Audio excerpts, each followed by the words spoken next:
Hamon pa rin po tayo. Tinaon ko lang po ngayon na huwag po munang maghamon. Kasi kapag naghamon po ako, baka hindi kayo magbigay. At kapag hindi po ako naghahamon, doon kayo nagbibigay. Praise God. Dako na po tayo, salita ng Diyos. Tulungan at samahan tayo ng ating Panginoon ngayong umaga. Amen po ba? Amen.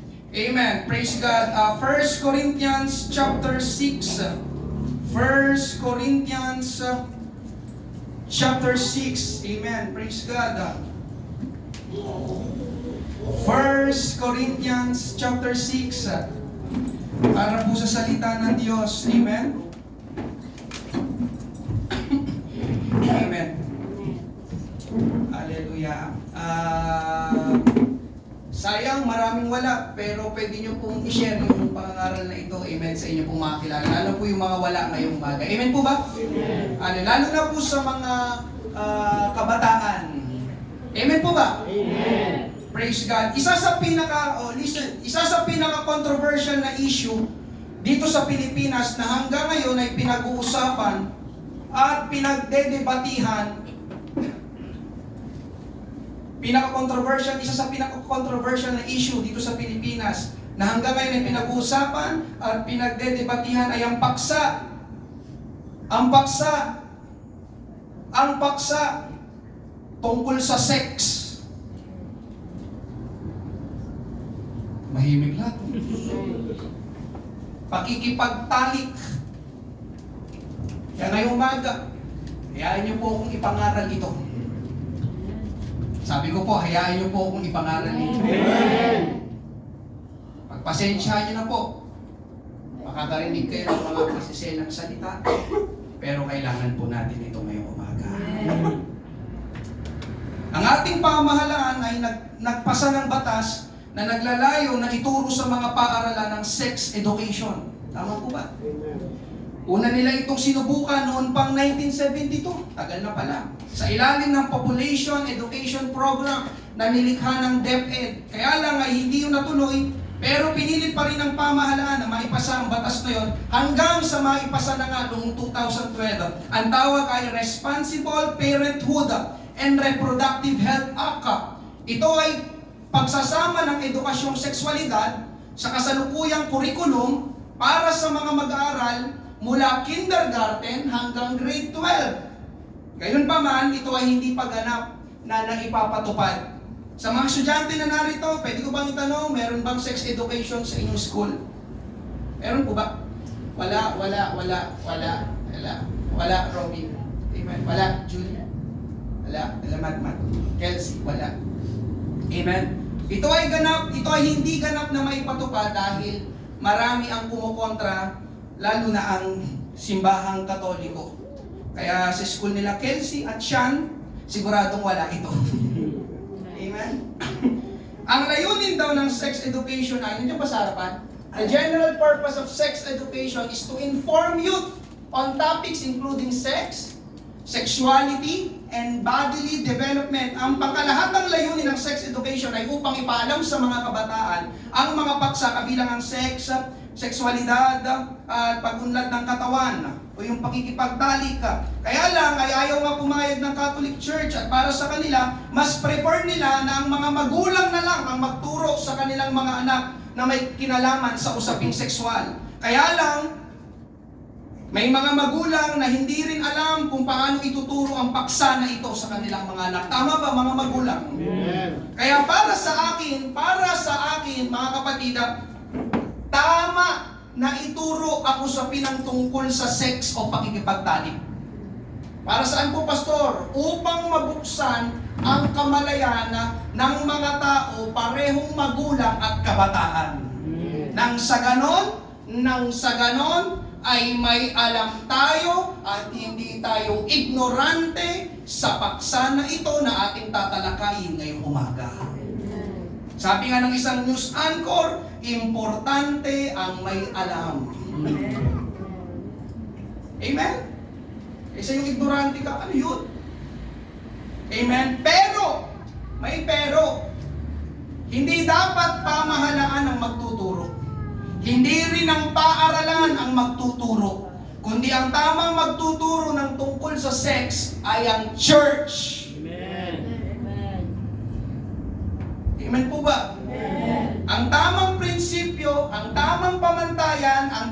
basihan na gagamitin sa pagtuturo ng sex ay Bible. Amen. Amen? Hindi opinion ng tao, hindi prinsipyo ng tao, hindi pamantayan ng tao, kundi pamantayan ng salita ng Diyos. Dahil ang Bible, ang salita ng Diyos, at walang mali at walang hindi totoo sa Bible. Amen. Amen? Ang sex o pakikipagtalik ay nasa Bible. Amen? Lahat ng usapin nasa Bible. Kaya bakit hindi natin pag-usapan ang bagay na ito? Ngayon ay February 1. Ang February ay buwan daw ng puso at pag-ibig at kinokonekta ang pakikipagtalik sa pag-ibig. Pero kapag sinabi bang sex ay pag-ibig na agad? Kapag sinabi bang sex ay pag-ibig na agad?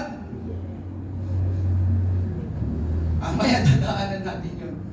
Amen. Basahin natin ang ating main text. 1 Corinthians chapter 6 verses 12 to 13. Talon tayo ng 15, talon tayo ng 18 hanggang 20. Maaaring may magsabi sa inyo ng ganito, pwede kong gawin ang kahit ano. Totoo yan. Ngunit hindi lahat ng bagay ay nakakabuti sa inyo. Kaya kahit pwede kong gawin ang kahit ano, hindi naman ako paaalipin dito. Maaari rin namang sabihin ng iba, ang pagkain ay ginawa para sa tiyan at ang tiyan ay para sa pagkain. Totoo yan. Ngunit darating ang araw na pareho itong sisirain ng Diyos. Ang katawan ay hindi para sa sexual na immoralidad. Nabasa niyo ba yan? Kundi para sa paglilingkod sa Diyos. At ang Diyos ang nag-iingat nito. Verse 15, hindi ba tayong mga mananampalataya? Sino mga mananampalataya ngayong umaga? Ay bahagi ng katawan ni Kristo, body of Christ, the church. Itong tayo ngayon, ngayong linggo ng umaga. Yan ang dahilan kung bakit hindi talaga natin maaaring gamitin ang ating katawan na bahagi ng katawan ni Kristo sa pagkikipagtalik sa babaeng bayaran. Verse 18, kaya lumayo kayo sa sexual na immoralidad. Ang ibang kasalanang ginagawa ng tao ay walang kinalaman sa kanyang katawan. Ngunit ang gumagawa ng sexual na immoralidad ay nagkakasala sa sarili niyang katawan. Hindi ba't ang katawan ninyo ay templo ng banal na espiritong nasa inyo at tinanggap ninyo mula sa Diyos? Kung ganoon, ang katawan ninyo ay hindi sa inyo, kundi sa Diyos. Amen. Dahil tinubos kayo ng Diyos sa napakalaking halaga, kaya gamitin ninyo ang inyong katawan sa paraang ikapupuri ng Diyos. Pagpalain ng Diyos ang kanyang pagbabasa ng kanyang salita. Mangaral po ngayong umaga, let's talk about sex. Let's talk about sex. Pag-usapan natin ang tungkol sa pakikipagtalik. Amen? Pwede bang tayo ay manalangin ngayong umaga ng seryoso? Hingin natin ang pagsama ng banal na Espiritu ngayong umaga. Let's pray. Panginoon, marami pong salamat. O Diyos, sa umagang ito, dinako mong mga mananampalataya, Panginoon. Hallelujah. Tulungan mo po kami, sumahan mo po kami, Panginoon Diyos, ang anointing mo sa pangangaral ng iyong salita, O Diyos. Tulungan mo kami, Panginoon, sa bawat salita mo na maririnig, Panginoon. Lalo na po, O Diyos, na ang paksa nito, Panginoon Diyos, ay naglalamana ng mga maselan at sensitibong usapin, Panginoon. Tulungan mo ang bawat isa na narito, mga mag-asawa, Panginoon Diyos, ang mga kabataan, Panginoon. Tulungan mo kami, O Diyos, anong nais mo, Panginoon, para sa amin na, Lord, specifically sa usapin na ito ng pakikipagtalik. Marami pong salamat, O Diyos. Niniwala ko, hallelujah, pagpapalain mo yung gawain, lalabas kami, Panginoon, sa umagang ito, Panginoon, na kami yung tinuruan, kinatagpo, kinausap, at tinuwid ang aming mga puso. Buksan mo, Panginoon, ang puso at isipan ng bawat isa, ang bawat kamalayan ng bawat isa, Panginoon. Maging open kami, Panginoon Diyos, sa mga salita mo na aming mapapakinggan. Marami pong salamat. Ito pong aming panalangin sa pangalan ni Jesus. Ang lahat ay magsabi na Amen. Palakpakan natin ang ating Panginoon. Praise God. Let's talk about sex. Hallelujah. Hallelujah. Ang init. Puro dahil yung topic. Amen. Una po natin pag-usapan, truths about sex. Amen. Ang mga katotohanan tungkol sa pakikipagtalik. Amen. Una, sex is God's idea. Amen. Ang sex ay hindi idea ng tao o hindi galing sa tao, kundi ang Diyos ang may idea nito. Amen. At ang sex, mga kapatid, ay palaging konektado, amen, sa marriage. Genesis chapter 1 verses 27 to 28. Kaya nilikha ng Diyos ang tao, lalaki at babae, ayon sa wangis niya. Binasbasan niya sila at sinabi, magpakarami kayo para mangalat ang mga lahi ninyo at mamahala sa buong mundo at pamahalaan ninyo ang lahat ng hayop. Baka may magtanong ngayon, amen, Pastor, yan ba yung marriage na sinasabi ng Bible? Yes, kina Adan at kina Eva. Wala namang naganap na wedding ceremony. Siyempre mga kapatid, hindi pa naman uso noon ang gown, hindi pa naman uso noon ang veil, ang carpet, ang church, at sila pa lang ang mga tao kaya wala pang mga abay. Pero sa harapan ng Diyos, sina Adan at Eva ay ginawang mag-asawa. Naging mag-asawa. Amen? Hallelujah. Kaya alam niyo mga kapatid, before the fall of man, amen, naglagay na agad ang Diyos ng pag-aasawa. Hindi pa dito nagkakasala si Adan at si Eva, pero nandoon na ang marriage. Amen? Hallelujah. Yung sinabi na binasbasan niya sila. Binasbasan niya sina Adan at Eva para maging mag-asawa. Amen? Ang ibang tawag sa basbas ay pagpapala. Pakinggan niyo po ito mga kapatid. Kaya ang pagpapala ng Diyos, nasa mag-asawa. Amen? Ang pagpapala ng Diyos, nasa mag-asawa. Ang binasbasan niya ay mag-asawa. Kaya ang church po na ito, hindi po nagtuturo ng live-in. Kundi dapat magpakasal ang dalawang nagsasama para maging tunay na mag-asawa. Sinabi kong tunay na mag-asawa dahil sa panahon natin mga kapatid, kung hindi kayo ikakasal, hindi kayo tunay na mag-asawa. Amen? Yes, sa paningin nyo, tawagan ninyo mag-asawa. Amen? Hallelujah, pero hindi talaga kayo mag-asawa. Amen? Sabi ng iba, marriage is just a piece of paper. No! Amen? Hindi yung pangkaraniwang papel lang. Yung papel na yun ang magpapatunay kung kayo ay legal, kung kayo ay legit na mag-asawa. Amen? Ang daming lugar na hinahanap ang marriage certificate kung talagang mag-asawa kayo. Amen? Kung yun ay just a piece of paper lang, bakit hanapin pa ang inyong marriage license o marriage certificate? Amen po ba? Amen? Kahit saan ka pumunta, lalo na sa mga kawanian ng ating pamahalaan, pupunta ka sa SSS, may aasikasuhin ka, ma'am, married na po ba kayo? Ay, opo! Diba? Ay, ma'am, may asawa na po ba kayo? Ay, opo! Pwede ko po bang makita ang inyong marriage certificate? Tama ba?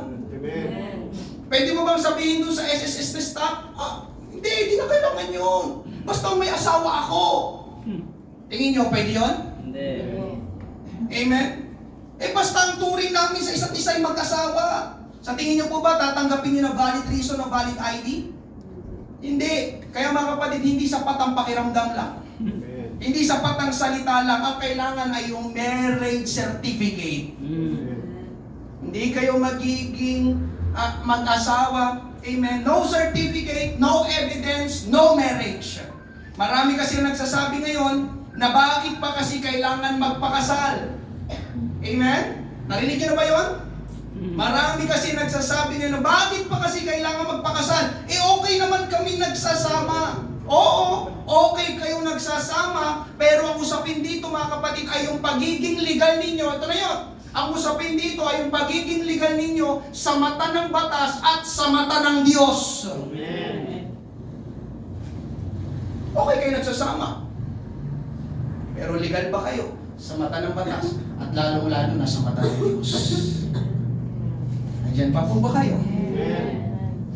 Okay kayo nagsasama sa paningin mo, pero sa paningin kaya ng Diyos, okay lang kaya yun? Kasi ang kalooban ng Panginoon, mga kapatid, ay pag-aasawa, hindi pag-live-in. Amen? Alam niyo mga kapatid, bakit pag-aasawa? Nilalagay natin sa tama, sa legal, at ayos ang inyong pagsasama o inyong magiging pagsasama. Kaya hinihikayat ng church na ito na magpakasal. Amen po ba? Amen? Hallelujah. Ikalawa, mga kapatid, mamaya dadaanan pa natin. Ikalawa, sex is for married couples only. Sex is for married couples only. ang pakikipagtalik ay para lang sa mag-asawa. Ang sex ay hindi para sa hindi mag-asawa. Ang sabi ko, ang sex ay hindi para sa hindi mag-asawa. Basahin natin ulit, Genesis 1:27 to 28. Kaya nilikha ng Diyos ang tao, lalaki at babae ayon sa wangis niya. Binasbasan niya sila at sinabi, magpakarami kayo para mangalat ang mga lahi ninyo at mamahala sa buong mundo. At pamahalaan ninyo ang lahat ng hayop. Yung salitang binasbasan sila. Di ba mga kapatid, yung nangyayari pa rin ito hanggang ngayon, yung bago ikasal ang anak na babae, yung magpapaalam muna sa tatay. Tay, binigay niyo na ba ang basbas niyo? Ang ibig sabihin nun, pumapayag na po ba kayo? Tama ba? Amen. Amen. Sabi ng tatay, sige, pumapayag na ako na ikasal ang anak ko. Binibigay ko na ang basbas ko. At dito sa binasa natin, binasbasan sila ng Diyos. Tama ba? Nabasa niyo po ba? Sinong sila? Si Adan at si Eva. Magkaano-ano sila? Mag-asawa. Binasbasan para saan? Para magparami. Ibig sabihin ng magparami dyan, magkaanak, mag-anak. Amen po ba? Ngayon, paano mag-aanak? Paano magpaparami? Magtititigan sila? Paano? Paano? Magsisiping. Tama po ba? Yun ba ang paraan para magkaanak? Magsisiping. Sa pamamagitan ng sexual intimacy, involve ang sex. Anong ibig sabihin nun mga kapatid? Listen, ang binigyan ng Diyos ng basbas, ang binigyan ng Diyos ng permiso, ang binigyan ng Diyos ng pahintulot na magsiping ay mag-asawa. Binasbasan sila ng Diyos. Pinahintulutan, pinayagan. Sige, magparami kayo. Anong ibig sabihin ng magparami? Amen. Kikilitian? Di ba? Binasbasa, sige, magparami kayo. Nagbigay ang Diyos ng basbas. Pero sa mag-asawa lang.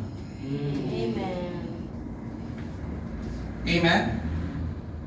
Sina Adan at Eva ay mag-asawa. Amen. Genesis chapter 2 verses 23 to 24, sinabi ng lalaki, narito na ang isang tulad ko, buto na kinuha sa aking mga buto, at laman na kinuha sa aking laman. Tatawagin siyang babae dahil kinuha siya mula sa lalaki. Iyan ang dahilan na iiwan ng lalaki ang kanyang ama't ina at makikipag-isa sa kanyang asawa. So sa Genesis pa lang mga kapatid, amen, sinabi ko na kanina, bago pa magkasala ang tao, naroon ang pag-aasawa, ang marriage. Nang likain si Eva sa pamamagitan ng lalaki, ang sabi ni Adan, siya ang asawa ko. Nang makita niya si Eva, narito ang aking asawa. Nandiyan ba yung salitang asawa? Piliin niyo sa Genesis pa lang, lumitaw na yung salitang asawa. Amen? Mga kapatid, sina Adan at sina Eva dyan, hindi lang magkaibigan.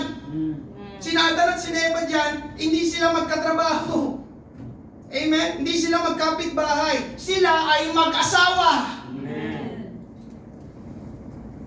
So ano pinaparating mo ngayong umaga, Pastor? Tingin po kayo lahat sa akin. I preach this because I love you and I care for you. Tingin kayo lahat sa akin. Kung wala ka pang asawa,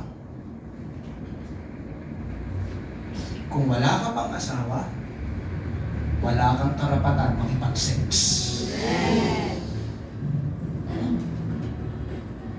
Are you with me?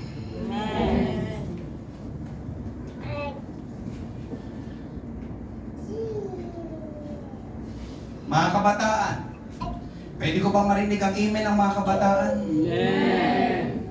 Na wala pang asawa? Ang sex ay hindi para sa inyo. Do you understand?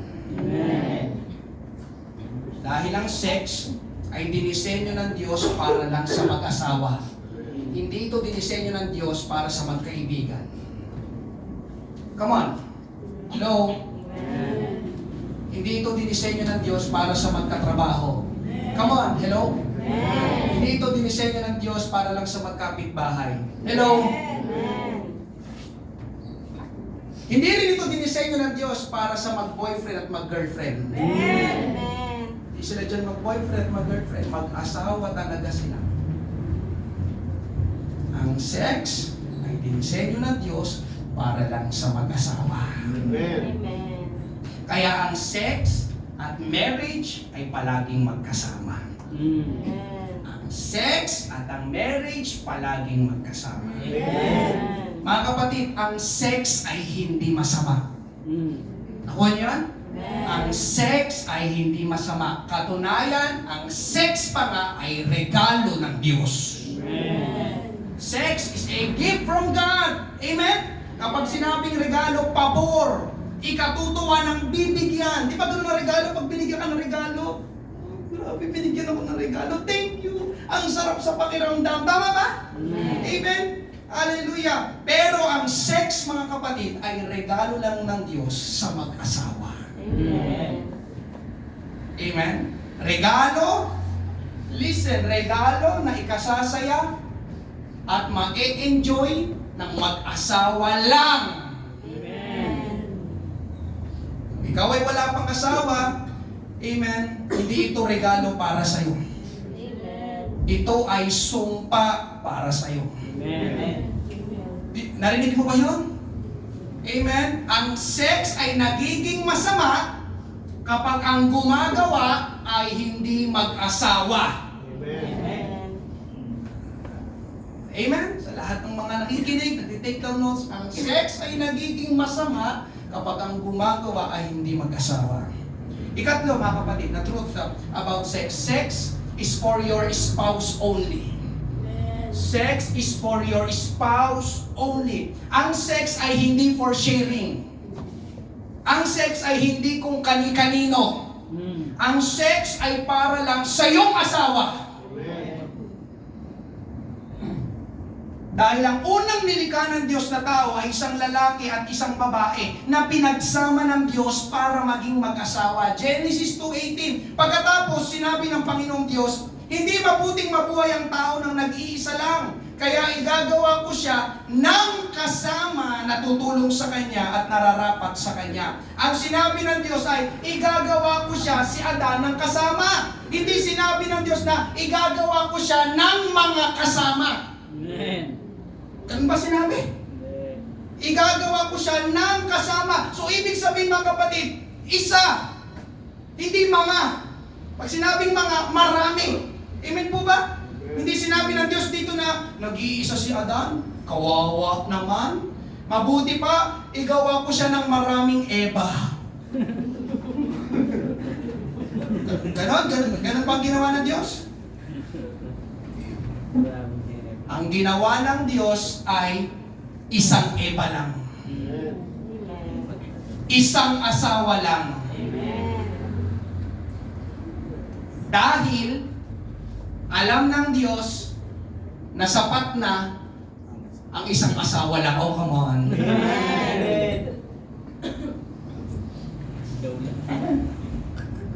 Alam ng Diyos na sapat na ang isang asawa lang.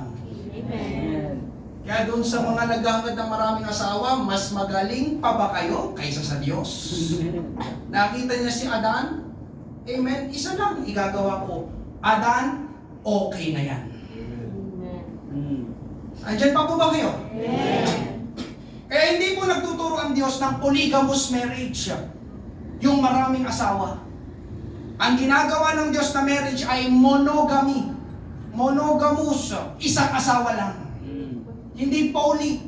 Marami. Hindi. Amen? Hallelujah. Ang church na ito ay nagtuturo ng monogamy marriage. Amen. Isa-isa, isang lalaki, isang babae. Kaya ang sex, mga kapatid, ay para sa asawa mo lang. Amen. Narinig mo ba yun? Amen. Sa mga nanonood online, narinig nyo ba yun? Amen? Mga lalaking may asawa na narito, pwede ko bang marinig ang inyong amen? Amen. May mga kasabihan, di ba? Na ang astig o pagkalalaki daw ng lalaki ay nakasalalay sa dami ng kanyang naging babae o nasipingan na babae. Tama ba? Yung nagpapayabangan pa yan. Nakailang ka? 100? Ang konti.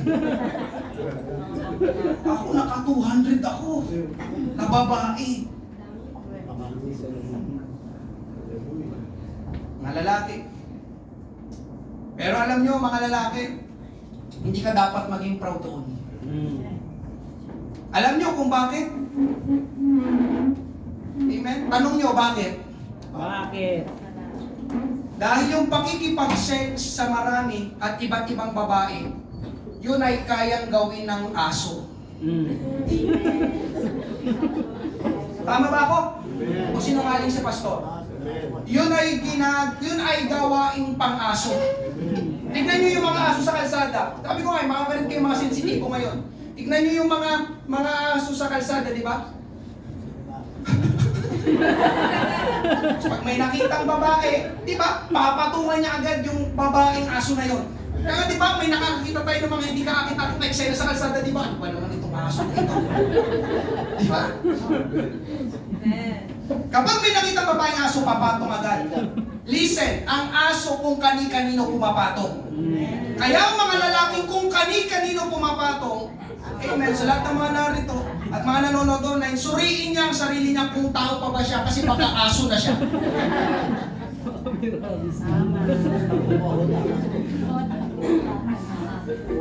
Hindi ka dapat maging proud. Kaya pag may mga nagmamalaki ng gano'n, aso lang gumagawa niyan eh.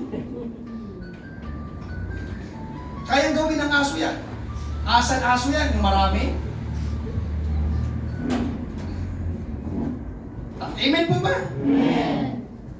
Amen. Ito, tignan nyo pa. Nakapatid, 1 Corinthians chapter 7 verses 3 to 4. Dapat to pa rin ng lalaki ang kanyang tungkulin sa kanyang asawa. Mga lalaki, may tungkulin daw tayo sa ating mga misis. Amen po ba? Amen. At ganoon din naman ang babae. Mga misis, ay mga tungkulin na kayo sa inyong mga mister. Amen.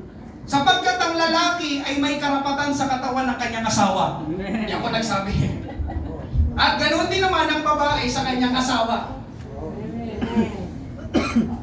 May karapatan. Asawa mo kung may karapatan sa iyong katawan. Mag-asawa lang. Amen. Amen? Mga asawang lalaki, ang iyong misis lang ang may karapatan sa iyong katawan, wala nang iba. Amen. Mga asawang babae, ang iyong mister lang ang may karapatan sa iyong katawan, wala nang iba. Amen. Do you understand? Amen. Amen? Your body is not for sharing. Amen po ba? Amen. Kaya ang sex ay para sa iyong asawa lang. Amen? Ika-apat mga kapatid, amen? Sex is between man and woman only. Sex is between man and woman only. Genesis 1:27, kaya nilikha ng Diyos ang tao, lalaki at babae ayon sa wangis niya. Amen. Ano daw ang nilikha ng Diyos? Babae, lalaki. Lalaki at babae. Ang nilikha ng Diyos ay Adan at Eva. Amen po ba? Amen. Hindi Adan at Saddam. Hindi rin Eva at Ebana. Ang nilikha ng Diyos ay sina Adan at Eva. Amen. Sila ang ginawang mag-asawa at sila rin ang pinahintulutan ng Diyos na makipagtalik sa isa't isa. Kaya ang sex, listen mga kapatid, ay ginagawa ng isang lalaki at isang babae. Narinig mo po ba yun? Hindi isang lalaki at isang lalaki. Hindi rin isang babae at isang babae. Ang tamang sex, ito mo to, ang tamang sex ay opposite sex, hindi same sex. Kaya ang church na ito ay malakas, matinding naninindigan. Amen? Na hindi po sumasang-ayon ng pater saus patero sa same-sex marriage. Amen. Dahil yun ay labag kontra sa sinasabi ng salita ng Diyos. Amen? Dahil ang disenyo ng Diyos sa mag-asawa at pakikipagtalik ay isang lalaki at isang babae. Amen po ba? Amen? Ikalima, mga kapatid, sex is sacred. Ang pakikipagtalik ay sagrado. Banal. Amen? Bakit naging sagrado o banal? Dahil ang Diyos ay banal na Diyos. At gaya nga ng sabi ko kanina, ang sex ay idea at disenyo ng Diyos. At dahil galing sa banal na Diyos ang sex ay nilikha ng Diyos na banal.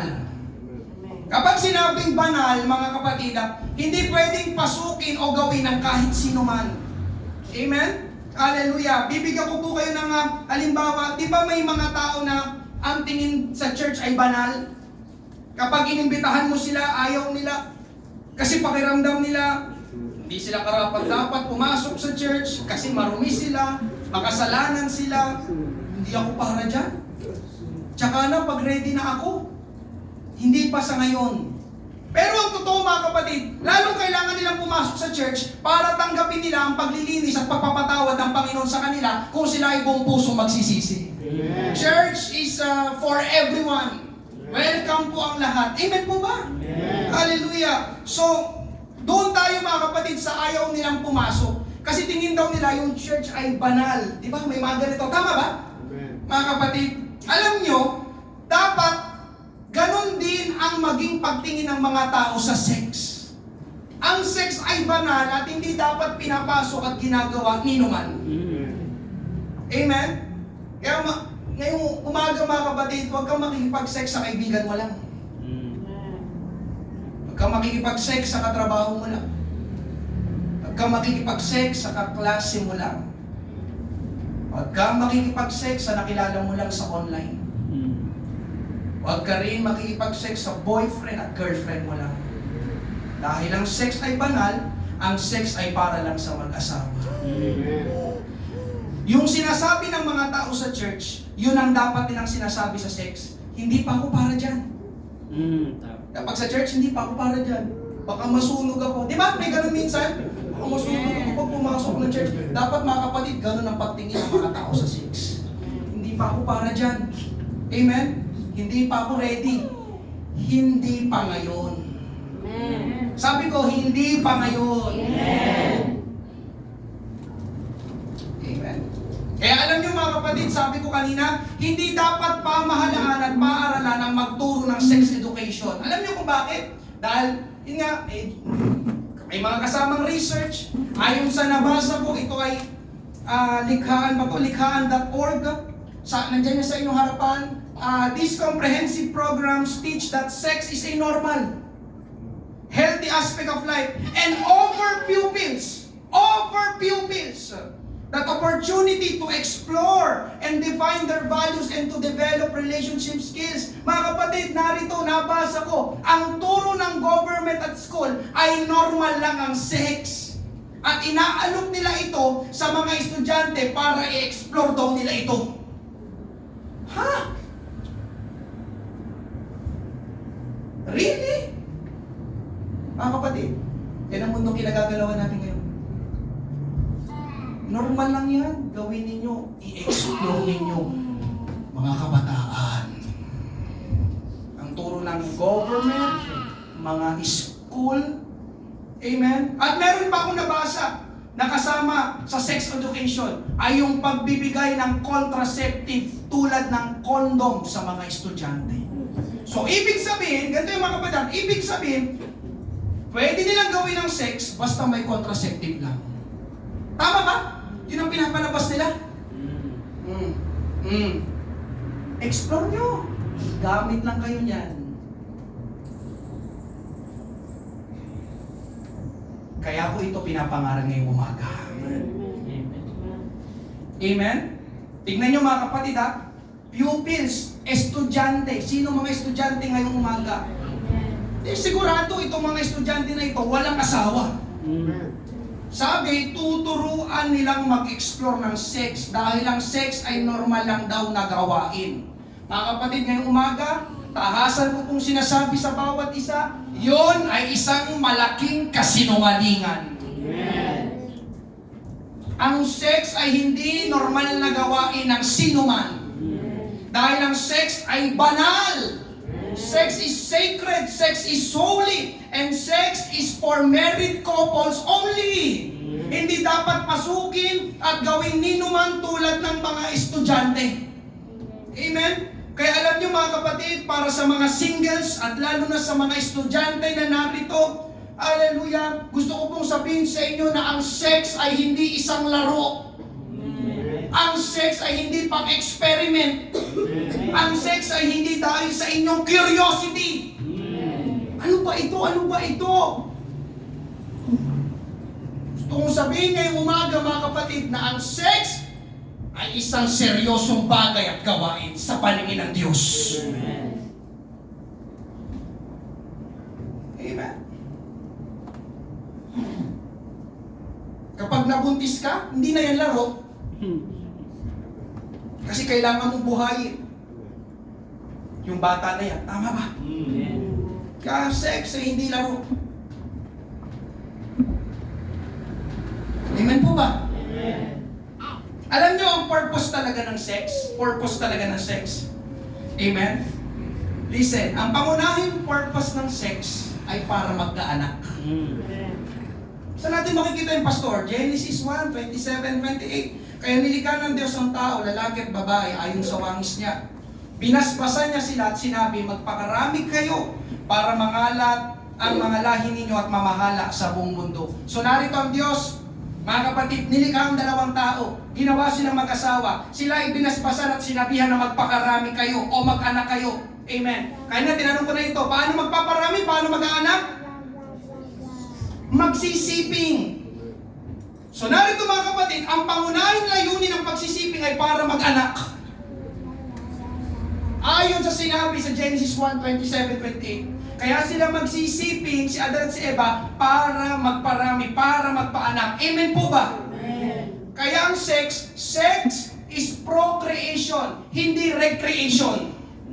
Ang procreation, yung mag-anak. Ang recreation, libangan. Ang sex, hindi libangan.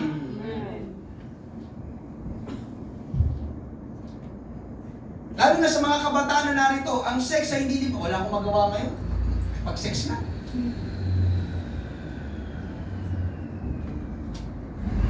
Sex is procreation, not recreation. Kaya tignan nyo mga kapatid. Amen? Mga nabubuntis na hindi pa dapat magbuntis, di ba? Iiyak. Buntis ako. Di ba? Parang yung may kwento sa Amerika, yung isang babae, yung kamambangan talaga ng tao, idinimanda niya yung kanyang doktor. Kasi late na-discover ng doktor na buntis pa na siya. Bakit ngayon mo lang, Dok? Ba't ngayon mo lang natuklasan na buntis ako? Yan tuloy, magkakaanak na naman ako. Sana, kung sinabi mo kagad, pwede ko pa itong ipa-abort. Uy, kamang mga ididimanda yung doktor. Sa akin naman, okay nandun sa babae, di ba? Pingutin mo sa tenga, hindi ka mabubuntis kung di ka may pagsiping. Am I right? Amen.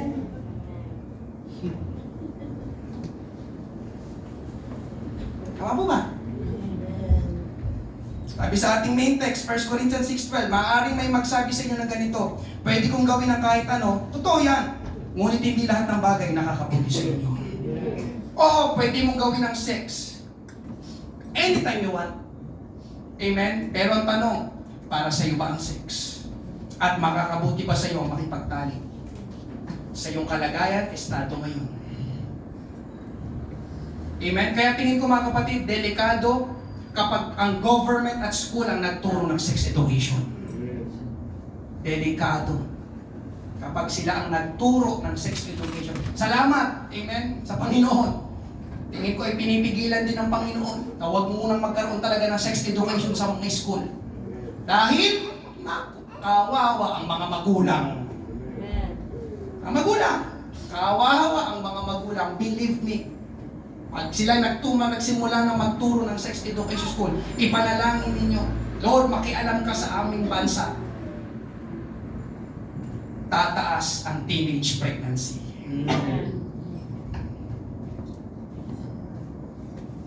Kaya mga kapatid, amen, dapat ang church ang nagtuturo ng sex education sa liwanag ng salita ng Diyos. Amen. Na may patnubay ng banal na Espiritu. Amen. Amen? Kaya kapag meron sa school ninyo magsasuggest, sabihin sa teacher, Teacher, papuntay ko na lang po yung pastor namin dito. Siya po magturo ng sex education dito. Amen? Hindi po condom ang ibibigay nun, Bible po ibibigay nun. Diyan pa po ba kayo? Ika-anim, sex is spiritual. Ang sex ay spiritual. May nabasa ulit ako, comprehensive sex education is a concept which includes a curriculum-based process of teaching young people about the cognitive, pansin niyo mga kapatid, cognitive, emotional, physical, and social aspects of sexuality. Ngayon, napansin ko, nung binasa ko ito, may kulang. Ano yung kulang? Wala yung spiritual. May cognitive, emotional, physical, social aspects. Ang tinuturo daw ng mga eskulang sex daw ay cognitive, emotional, physical, social. Pero hindi alam ng marami mga kapatid, ang sex ay spiritual din. Dahil tayong mga tao, tayong lahat dito, tayong lahat ay mga spiritual being. Dinikha tayo ng Diyos na spiritual being din. Amen? Binubuo ang tao ng katawan, kaluluwa, espiritu. Tandaan niyo na, man is composed of body, soul, and spirit. Amen? Kaya ibig sabihin, at yung espiritu mga kapatid, yun ang kumukonekta sa atin sa Diyos, yung espiritu. Kaya ibig sabihin ng sex spiritual, sangkot ang Diyos. Dahil ang sex ay idea ng Diyos. Pakinggan ninyo ito, kapag ang mag-asawa ay nagsisiping, merong spiritual na nagaganap. Merong spiritual union na nangyayari, hindi lang sa mag-asawa, kundi kasali ang Diyos. Tignan nyo mga kapatid ang sabi, Genesis 4:1. Pagkatapos noon, sumiping si Adan sa asawa niyang si Eva. So malinaw, asawa talaga ni Adan si Eva. Amen. Sumiping si Adan sa asawa niyang si Eva at nabuntis ito. Yun nga kasi primary purpose talaga. Nang magkaanak si Eva, sinabi niya, nagkaroon ako ng anak na lalaki sa pamamagitan ng tulong ng Panginoon. Pansin niyo mga kapatid, ang nagsiping sina Adan at Eva at nabuntis si Eva, syempre kahit kailan hindi mabubuntis ang lalaki. Kaya talagang big no tayo sa same-sex marriage. Kasi nga, disenyo ng Diyos sa pag-asawa para magsiping at magkaanak. So, paano mapubuntis nung po pareho lalaki? Amen po ba? Tapos, ang sabi ni Eva, nagkaroon ako ng anak na lalaki sa pamamagitan ng tulong ng Panginoon. Anong ibig sabihin nito mga kapatid? Silang dalawang nagsiping, pero nagbigay ng anak kay ang Panginoon. Sangkot ang Panginoon. Amen po ba? Kaya ang sex is also spiritual. Amen? Itong anim na ito, mga kapatid, ang mga katotohanan tungkol sa sex. Pangalawa, pag-usapan naman natin, consequences of sexual sin. Nilikha ng Diyos ang lahat na mabuti kasama doon ang sex. Kaya lang, merong kaaway, si Satanas, na binaluktot ang lahat ng mabuti at katotohanan. Ang kasinungalingan, ginawa niya katotohanan, ang masama, ginawa niya mabuti. Amen? Kaya alam niyo mga kapatid, ang sex na dapat ay para lang sa mag-asawa, ang sasabihin ng kaaway, pwede na sa lahat. Ang sex na dapat ay para lang sa lalaki at babae, ang sasabihin ng kaaway, pwede kahit parehong lalaki o parehong babae. Ang sex na pangunahing layunin ay magkaanak, sasabihin ng kaaway, pwede namang ipanaglag ang bata. Amen po ba? Pinaluktot lahat ng kaaway at ang nakakalungkot ay marami ang naniniwala at tinanggap ang mga kasinungalingan na yun sa kanilang buhay. Kaya yun ang ginagawa nila. Subalit, mga kapatid, ang hindi nila alam ay pumapasok sila sa kapahamakan. Ikakapahamak ng kanilang buhay sapagkat ang sex outside of marriage, amen, ay merong mga consequence. Sabay-sabay nating basahin. Proverbs 6:25-29. Huwag kang magnanasa sa kanyang kagandahan. Huwag kang patutukso sa kanyang pang-aakit. Ang pakikipagsiping sa babaeng bayaran ay pwedeng bayaran sa halaga ng tinapay. Ngunit ang pakikipagsiping sa asawa ng iba ay pagbabayaran mo ng iyong buhay. Kung maglalaro ka ng apoy sa iyong kandungan, tiyak na masusunog ang damit mo. At kung tatapak ka sa baga, mapapaso ang mga paa mo. Kaya kapag sumiping ka sa asawa ng iba, magdurusa ka. Sexual sin have consequences. Kapag naglaro ka ng apoy, mapapaso ka. Tama ba? masusunog ka. Inilarawan ng paglalaro ng apoy sa pagsisiping ng hindi nararapat. Ang pagsisiping ay parang apoy. Kapag hinipo mo ang sex na hindi mo pa dapat hipuin, mapapasok ka.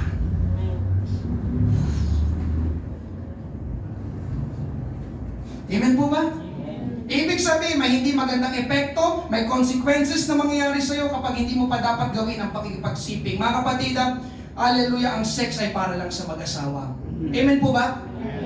Listen, kaya kapag ang sex ay ginawa sa labas, ginawa labas sa pag-aasawa, yun ay kasalanan.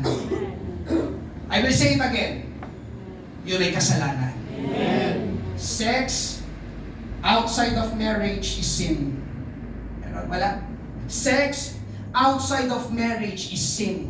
Di ko pala nilagay. Ito yung mga consequences, mga kapatid. Amen? Di ko pala nilagay yung mga consequences. Ilista nyo na lang po. Sex outside of marriage is sin. Yan ang unang consequence. Ang nagsisiping na hindi naman sila mag-asawa ay nagkakasala.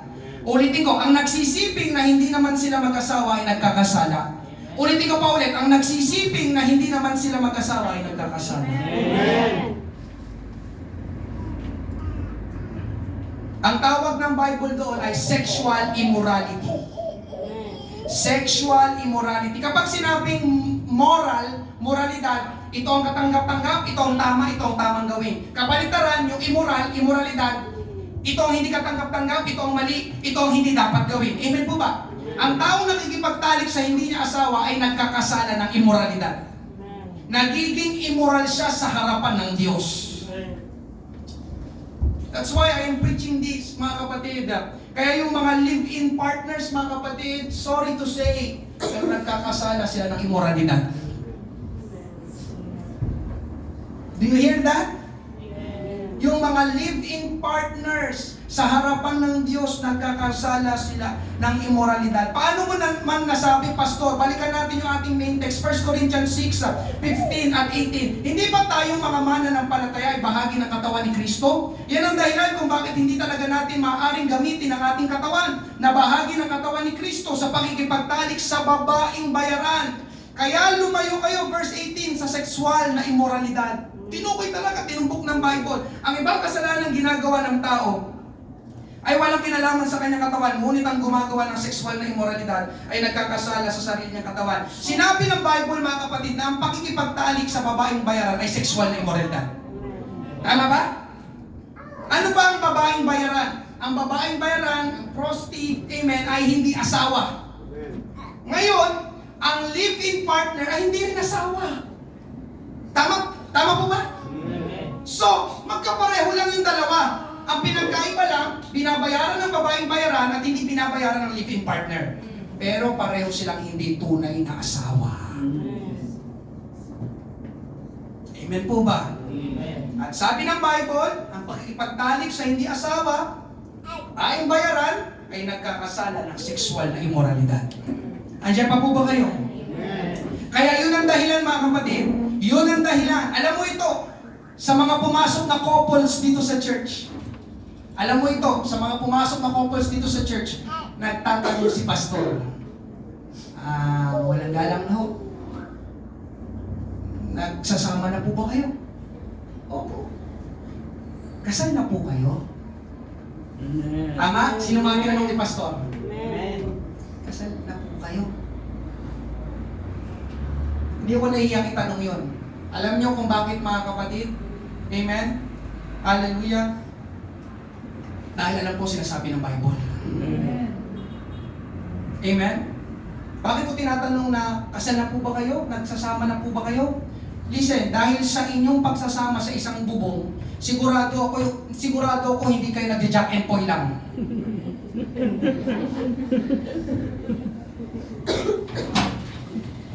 Meron kayong ginagawa, syempre, amen, na hindi nyo pala dapat gawin ang hindi kayo kasal. Amen po ba? Sabi ko, meron kayong ginagawa na hindi nyo pala dapat gawin ang hindi kayo kasal. At ako po ay nagtatanong, listen, ako po ay nagtatanong, kaya nga minsan mahina yung pagtatanong ko doon sa mga couples. Binubulong ko lang. Ako po ay nagtatanong, hindi po para ipahiya kayo, kundi para tulungan pa kayo. Dahil gaya nga ng sinabi ko, alam kasi ni Pastor ang Bible at alam ni Pastor na kasalanan sa Diyos ang sexual immorality. Amen? Kaya hanggat maaari, tinatanong ko, kasal na po ba kayo? Naku, maganda po, magpakasal po kayo. Alam niyo mga kapatid, kaya maraming natatakot magpakasal kasi ang mahal daw. No, hindi mo kailangan ng mahal na kasal. Ang gusto lang ng Diyos, maikasal kayo. Iyon na yun. Tatanungin pa ng Diyos, magkano kasal nyo? Di ba? Kahit sa West, walang problema. Sa kasalang bayan, walang problema. Amen. Kahit dito sa church, walang problema. Sabihin nyo lang sa akin, dito po sa ating church, libre ang magkasal. Ganon pinapahalagahan ng ating fellowship ang marriage. Hindi kailangan yung ganon. Mali pa na lang, syempre nga. Bakit kailangan mong pamahal? Hindi ka naman artista.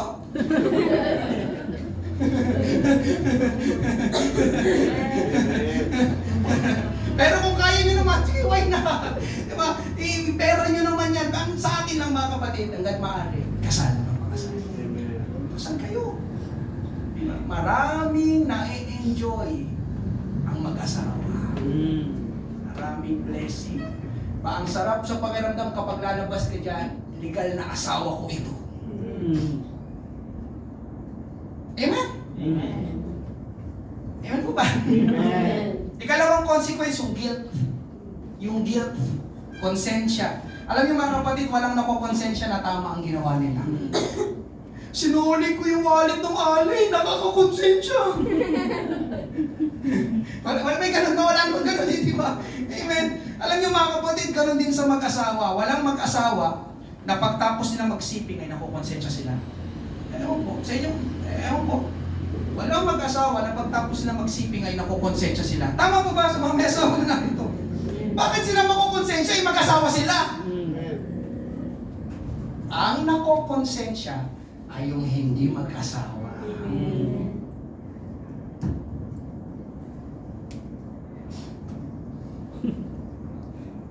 Tahimik lang ako sa inyo. Para sumikin sa isip mo muna. Hanggang alas 3 tayo dito. Kasi gusto ko tapos.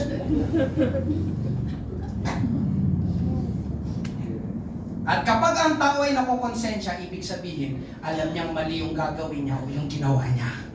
Walang nakukonsensya na tama yung ginawa niya, di ba?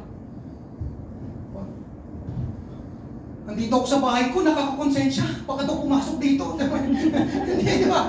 Makukonsensya kapag sa ibang bahay ka pumasok. Amen po ba? Ganun din, kapag pumasok ka sa mga hindi mo dapat pasukin, nakakakonsensya. Tama ba si Pastor o tama si Pastor? Amen. Bakit ko ginawa yun? Katignan niyo mga kapatid, ang hatid ng konsensya sa tao, bigat, hindi mapalagay, hindi masaya. Pag ganun ako konsensya, bigat, bakit ko ginawa yun? Amen po ba? Ikatlong consequence, mas lumalago ang laman kaysa sa spirito. Amen? Bear with me lang mga kapatid, at tapusin natin ito. Sa mga kabataan na narito at singles, amen. Pwede ko marinig ang amen ng mga kabataan at singles na narito? Amen. Hindi dapat maging basihan ng love ang sex. Hindi dapat maging basihan ng love ang sex. Sa mga ladies na narito, amen? O listen, mahalaga ito. Sa mga ladies na narito, kapag may lalaki nagsabi sa'yo na mahal ka niya, tapos inaya ka niyang mag-sex agad, hindi ka mahal nun. Nalilibugan lang siya sa'yo. Amen. Yes.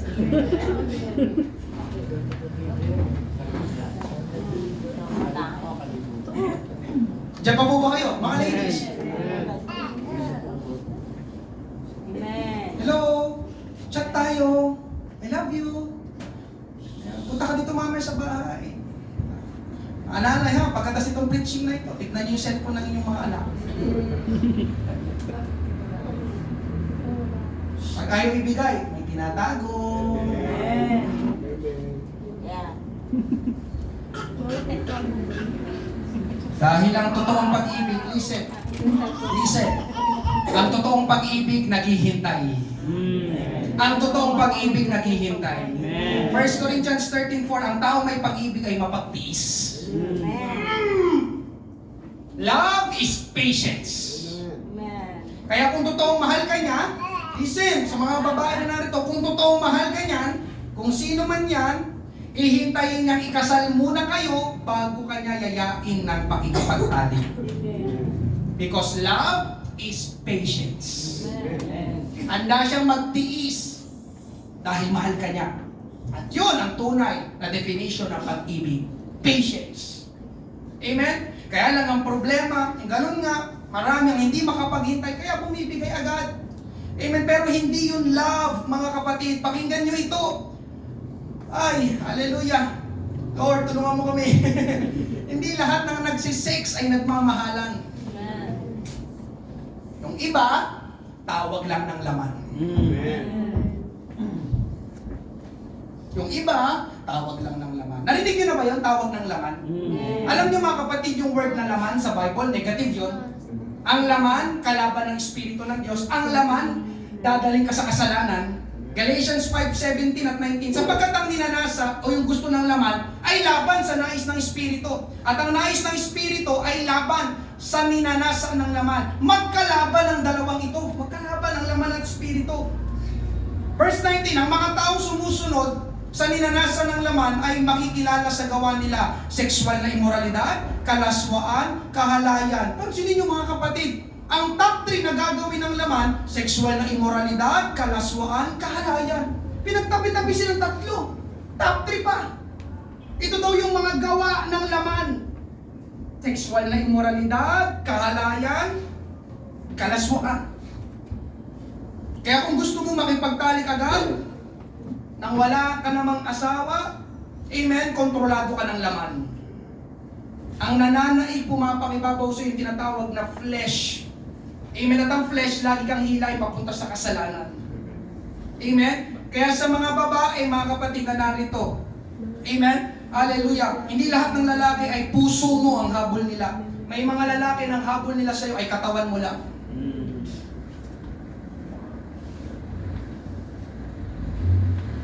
Narinig mo ba yan? Sa lahat ng mga ladies narito, hindi niyo ako kalaban, kakambinin niyo. That's why I'm preaching this. Kaya nga pinapangaral ko ito. Amen? Hallelujah. Ika-apat na consequence, nagiging alipin ng immoralidad. Ibig sabihin ng nagiging alipin, paulit-ulit. Ang alipin, sunod lang na sunod sa pinapagawa sa kanya. Sa ating main text, 1 Corinthians 6:12, maaari may magsabi sa inyo ng ganito, pwede kong gawin ang kahit ano. Totoo yan. Ngunit hindi lahat ng bagay nakakabuti sa inyo. Kaya kahit pwede kong gawin ang kahit ano, hindi naman ako paalipin dito. Kung anong palaging ginagawa natin, ay pwede tayong maging alipin nun. Narinig ko ba yan?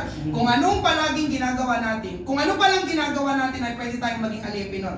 Kaya tignan yung mga kapatid yung sa mga, sorry for the word, mga may karanasan na, halimbawa nagka-boyfriend, may nangyari, naghiwalay, tapos nagka-boyfriend naman dahil may karanasan na siya, hindi imposible na mayroong mangyari ulit sa kanila ng bago niyang boyfriend.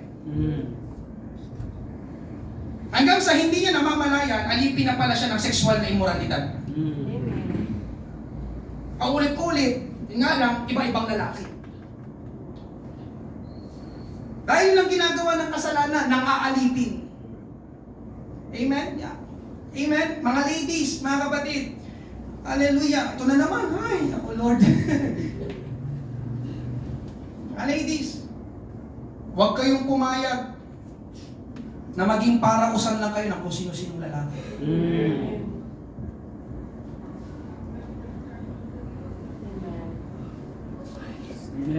Masama ba si pastor o mahal ka ni pastor? Share niyo itong preaching ha sa mga classmate niyo ha. Please, please.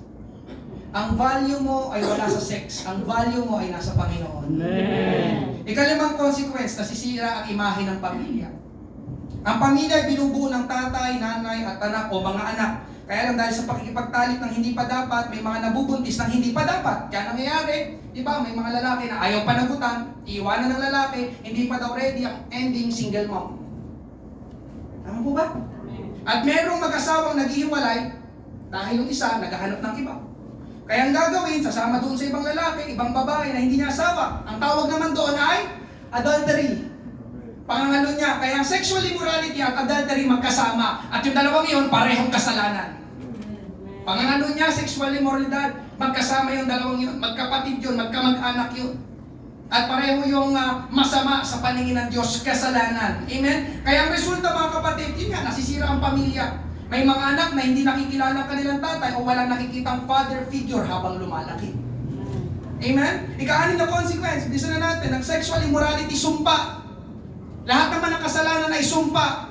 At yun ay naisasalin sa pamilya. Nakakita na ba kayo mga kapatid ng pamilya na lahat sila live-in, sa loob ng bahay lahat sila live-in? Walang kasal, yun ay sumpa. Yes. Narinig niyo ba yun? Yun ay sumpa. Nakakita na ba kayo ng, may kakilala ba kayo na parang yung papalit-palit ng partner? Yun ay sumpa. Nakakita na ba kayo na iba-ibang tatay ng anak niya? Yun ay sumpa. At yun mga kapatid ay pwedeng maisalin sa mga anak. Amen. Totoo ang generational curse. Nung naisasalin, di ba naipangalan ko na ito? Last year naipangalan ko ito, yung breaking the family curses. Merong mga curse, amen, na pwedeng pumapangibabaw, amen, aktibo sa ating pamilya, sa loob ng ating tahanan. At yun ay pwedeng maisalin sa mga anak. At pati ang pagiging immoral, mga kapatid, ay naipapasa. Kasi yun ang espiritu na umiikot at nananahan sa inyong bahay. Nakikita kasi ng mga anak sa magulang, di ba? Kaya di ba minsan yung may mga anak, yung nanay nila, prosti, for sure yung anak pwede rin maging prosti. Tama ba? Kasi nga naipapasa. Amen? Si Papa, chick boy, kagayahin niya ngayon, yun ang nakikita niya eh. Si Mama, iba-iba ng lalaki, kagayahin niya ngayon. Amen po ba? Pero hindi nyo alam, sumpa yun, sumpa. Pag sinabing sumpa, lagi kang hihilain pababa. Amen? Walang masaya sa sumpa. Ang sumpa kapaligtaran ng pagpapala. Amen? Kaya tignan nyo, pag tinignan ng mga kapatid sa ating kapaligiran, ang daming pamilya, wasak, sira, ang gulo. Bakit? Dahil sa sexual immorality, at ang sexual immorality ay nagdadala ng sumpa. Ikapitong consequence, mga kapatid, yung nagkakaroon ng sakit tulad ng AIDS at HIV. Alam niyo po ba yung AIDS at HIV? Grabe, may nabasa na naman ako, nagulat ako dito sa akin nabasa. Ito ay last year lang. December 2025, ayon sa World Health Organization dito sa Pilipinas. Nandiyan ba yan? The Philippines has the fastest growing number of HIV cases in the Asia-Pacific region. Every day this year, at least 57 Filipinos have found out they have HIV. The number of new HIV cases went up by 550% from 4,400 in 2010 to 29,600 in 2024. Grabe yung tinaas! Around 252,800 Filipinos are estimated to be living with HIV in 2025. Nung nabasa ko ito, ito pala yung bansa pinatitirahan ko ngayon. Ang daming mga may HIV.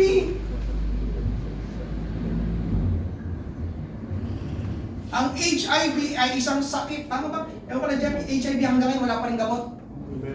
HIV ay isang sakit na wala pa rin lunas o gamot. Nanyo yung kayang gawin ng sexual immorality. Saan nakukuha ang HIV? Sa pakikipagtalik kung kani-kanino at yung pakikipagtalik sa kanyang kaparehong kasarian, lalaki sa lalaki. Amen? Ang HIV ay bunga ng sexual immorality.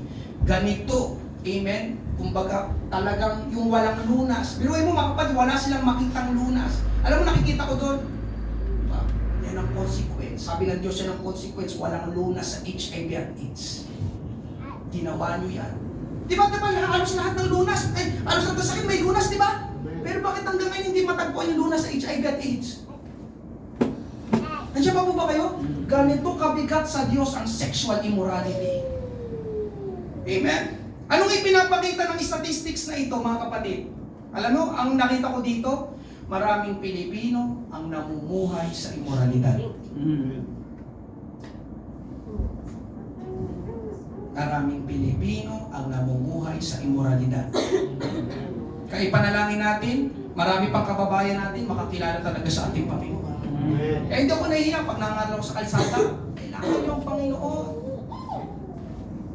Amen po ba? Amen. Ikawalong consequence, ito na yung pinakamatindi sa lahat. Ito yung pangulit second point, hahatulan ng Diyos ang sexual na immoralidad. Hebrews 13:4, dapat ninyong pahalagahan ng pag-asawa at dapat ninyong iwasan ang pangangalunya. Di ba? Tingnan nyo, magkasama, di ba? Amen? Sexual immorality, pangangalunya. Sapagkat hahatulan ng Diyos ang mga nangangalunya at ang mga immoral. Nabasa niyo yun? Amen. Grabe. Hahatulan ng Diyos ang mga nangangalunya at mga immoral. So mga kapatid, narito, yung mga nagsasabing hindi masama ang sex kahit hindi mag-asawa, wala namang nangyayaring masama sa kanila, ngayon, walang masamang nangyayari. Pero kapag namatay ang tao na yun na immoral, haharap siya sa Diyos at ang Diyos ay hahatulan siya. Amen. Nandiyan pa po ba kayo? Amen. Anong hatol ng Diyos? 1 Corinthians 6:9-10. Hindi nyo ba alam na hindi magmamana ng kaharian ng Diyos ang masasama? Huwag kayong palilin lang sapagkat kailanmay hindi magmamana ng kaharian ng Diyos ang mga immoral. Amen. And so on and so forth. Pansinin nyo mga kapatid, ang kauna-unahang binanggit sa listahan, mga immoral. Amen. Tapos so on and so forth. Bakit hindi inuna yung pagsamba sa Diyos-Diyosan? Bakit hindi inuna yung magnanakaw? Bakit hindi inuna yung lasenggo? Bakit yung mga immoral ang inuna? Ito ay pagpapakita mga kapatid na seryoso ang Diyos sa immoralidad. Come on, church. Amen. Inuna talaga. Ibig sabihin ng inuna, alam niyo pag inuna, hindi nakalimutan. Nakatatak na sa isipan. Tama ba? Amen? Hindi matatanggap ng Diyos ang immoralidad. Walang bahagi sa langit ang immoralidad. Kaya kung po ito'y pinapangaral ngayong umaga, ay dahil yung sinasabi ng tao na normal lang daw na gawin at hindi naman masama, ay napakatindi pala ng hatol ng Diyos. Ang tao ay mapupunta sa impyerno dahil sa sexual na immoralidad. Nakuha niyo po ba? Nakuha niyo po ba? Amen. Kaya alam niyo mga kapatid, salamat sa Bible na salita ng Diyos. Tayo ay nagkakaroon ng kamalayan sa mga bagay-bagay na akala natin pag minsan ay baliwala lang, pero mahalaga pala sa paningin ng Diyos. Amen. At nais ko pong sabihin sa bawat isa, mga kapatid, na nagbabago ang tao. Nagbabago ang panahon. Nagbabago ang kultura. Amen? Nagbabago ang mga ginagawa. Pero gusto ko pong sabihin sa bawat isa na hindi nagbabago ang Diyos. At kailanman ay hindi nababaguhin ng Diyos ang kanyang salita. Mga kapatid, ang Bible po hindi parang cellphone na mayroong updated version. Nasasabi ng Diyos, hintayin ninyo sa 2027, may updated version ng Bible. Wala. Lahat ng mga nakalagay, nakasulat dito, as is na, ito na yon, final na. Kaya hindi ang Diyos hindi nakadepende sa anong trending. No. Kailanman hindi ito nalalaos. Hindi ito kumukupas. Hindi ito nawawala ng bisa. Hanggang ngayon, 2026 na pinapangaral pa rin ang Bible ang salita ng Diyos.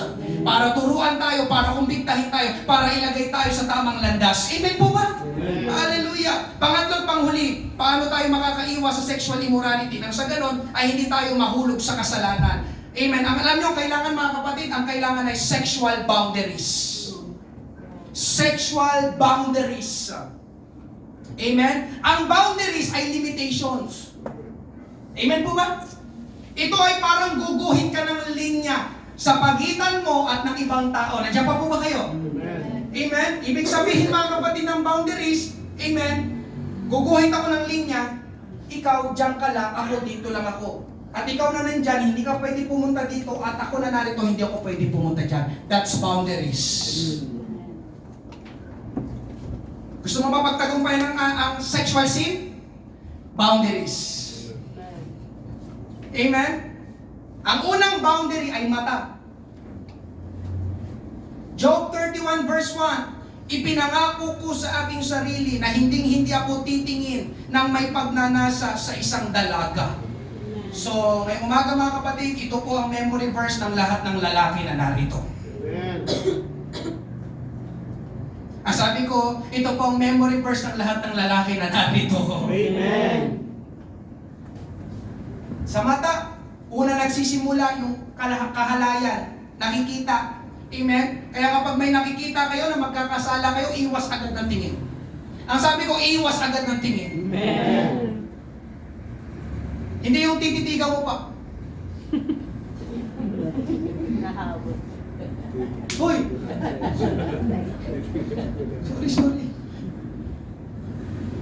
Hoy! Pag may nakita, iwas agad ng tingin. Amen po ba?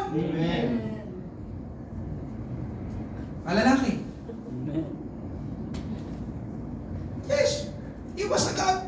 Nangyayari ito kahit sa akin, iwas agad. Diba, tao lang din ako, di ba mga kapatid?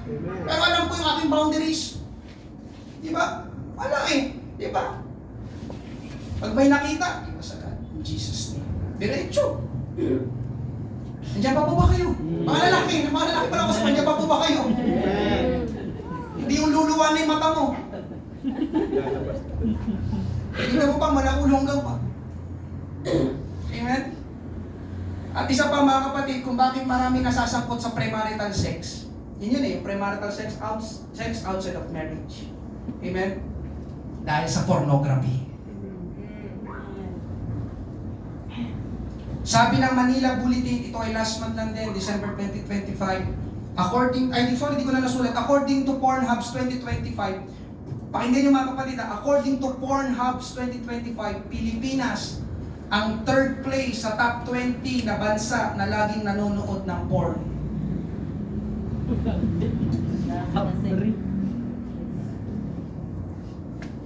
I-research ko talaga ito, pangangaral na ito.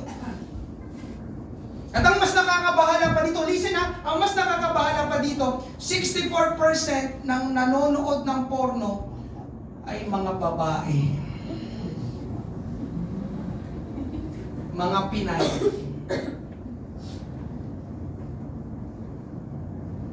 Grabe, nakakabahala ang panahon natin. Dati ang alam ko ang porno para lang sa mga lalaki.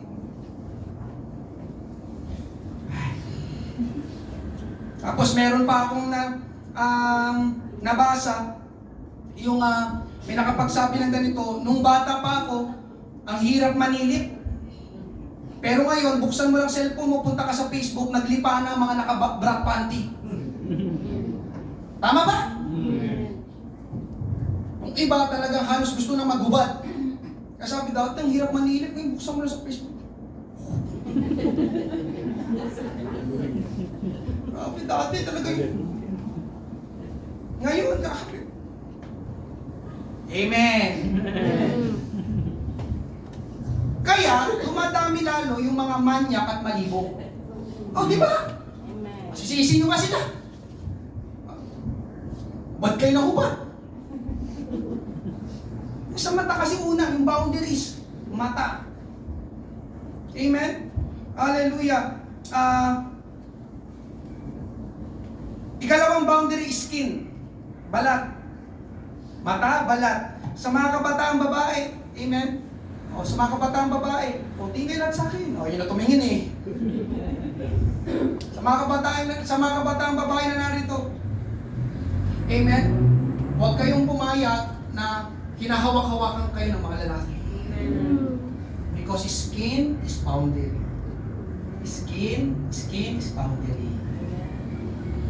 Kasi pa nga ba, skin is boundary. Skin is boundary. Hindi, pastor, tropa kami na ito, tropa eh. Di ba? May mga ganon, bayan pa, tropa kami. Mga kapatid, listen. Pwede kayong maging magkaibigan nang hindi kayo naghahawakan.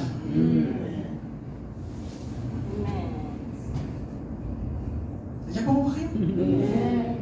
So paano yung magkaibigan tayo? Hawakan ko kayo. Mga ladies na narito. Amen. Kami sa ingat na ingat din ako as a pastor, di ba? Skin, boundaries. At sa mga lalaki naman na narito, mga lalaki, huwag kayo nang hawak ng hawak sa mga babae.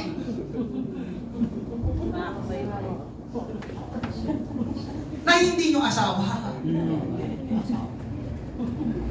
Nandiyan pa po ba kayo? Mga babae, huwag ka pumayag. Kung akala mo yung kinikiliting gano'n, yung sunod-sunod ka.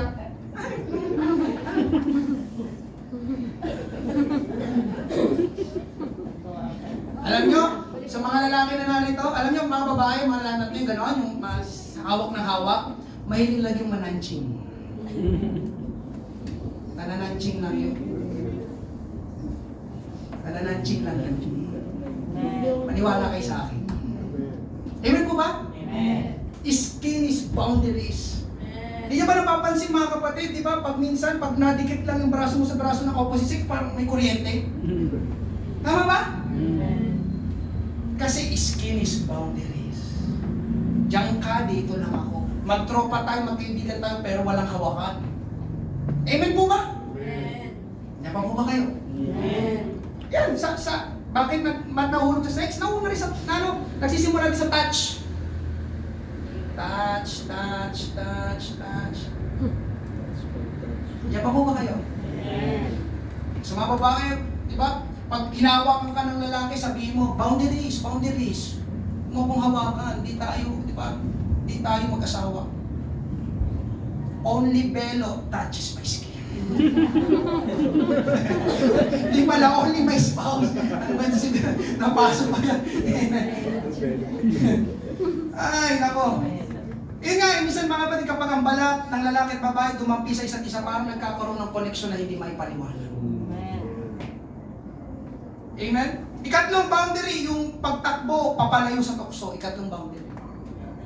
Meron kasi kapag tinukso, tumatakbo, papalapit sa tukso.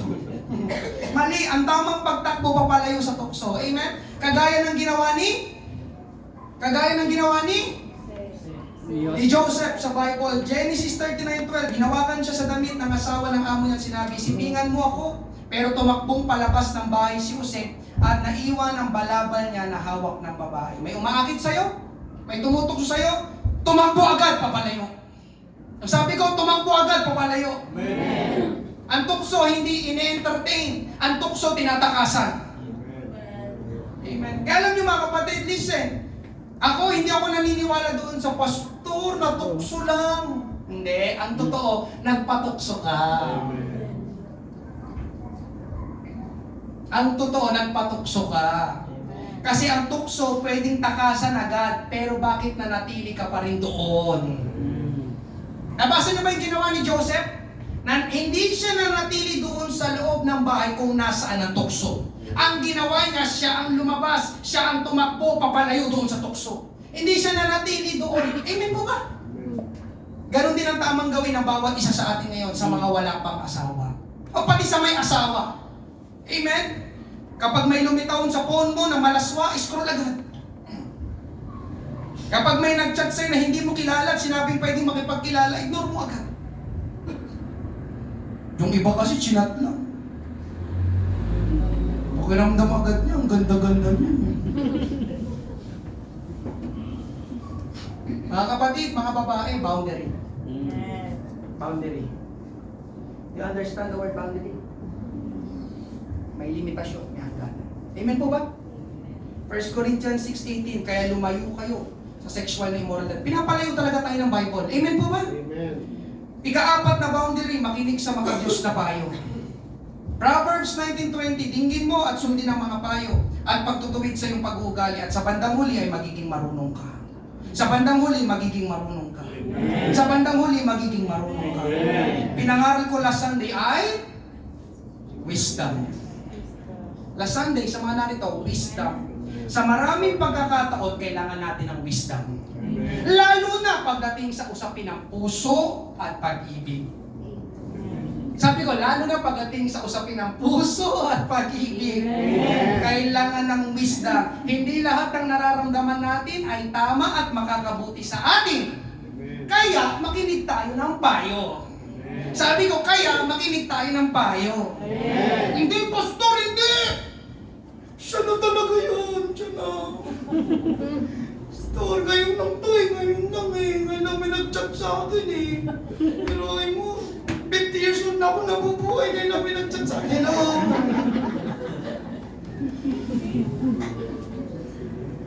Tapos nung hindi pa pala siya, eh iyak-iyak siya ngayon.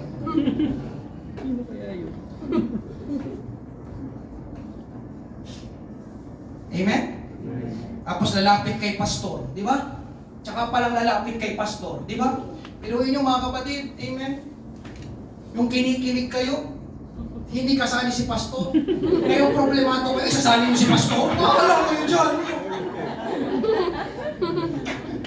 Amen, amen. Tsaka nung may problema na naalala lang ang pastor, naalala lang ang magulang.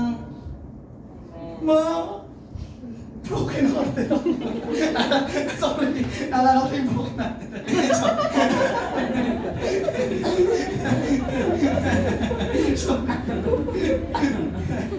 Yun ang isa sa mga kauna-una kong ano dito eh. Grabe minister sa Pateros. May nanay dito, gusto punta ka sa bahay. Bakit yan?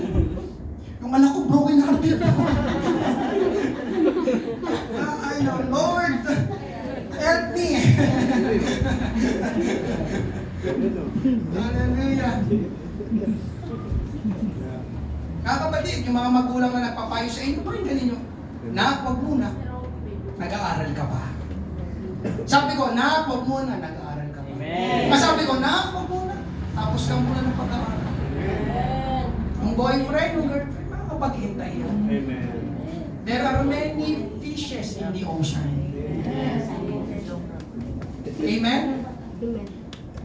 Hallelujah. Sa mga nag-aaral ha, pero kung nasa 25 ka na, paspasan ka, paspasan ka.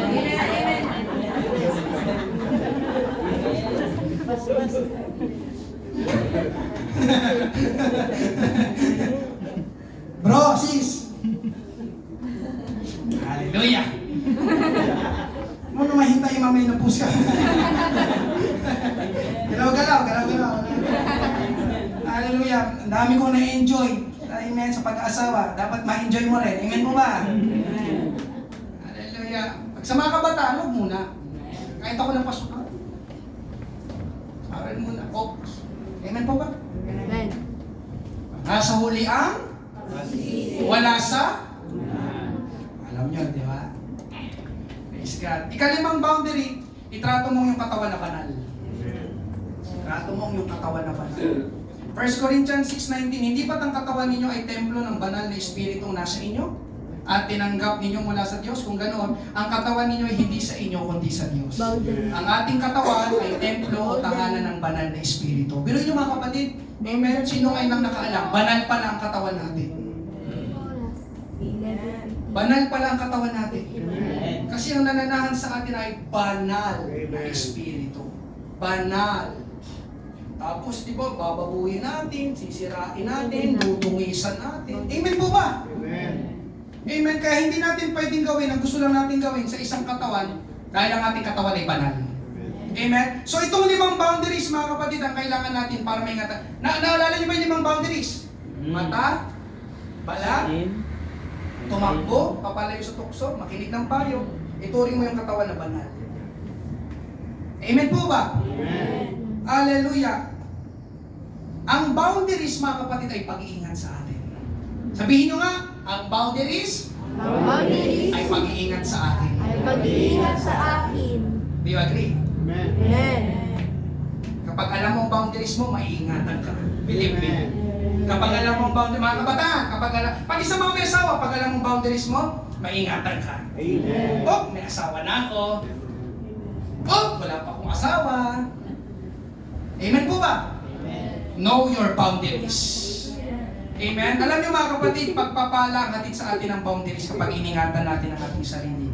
Naluluwalhati ang Diyos kapag ginamit natin ng tama ang ating katawan. Sabi ko, naluluwalhati ang Diyos kapag ginamit natin ng tama ang ating katawan. Masabi kanina, ang katawan ay hindi para sa sexual immorality. Ang katawan para sa paglilingkod sa Diyos. Tama sila kanina? Sa ating main text, at gamitin daw natin ang ating katawan para sa ikapupuri ng Diyos. Sa ikalawa, mga kapatid, ito, gusto ko itong bigyan ng pansin. Pag alam mo ang boundaries mo, naingatan mo yung sarili, lalo sa mga babae na narito, magiging pagpapala ka sa iyong magiging asawa pagdating ng araw. Ano ibig mo sabihin, Pastor? Yung siya ang unang karanasan mo. At ikaw ang unang karanasan niya. Alam nyo, may impact yun, lalo na sa aming mga lalaki.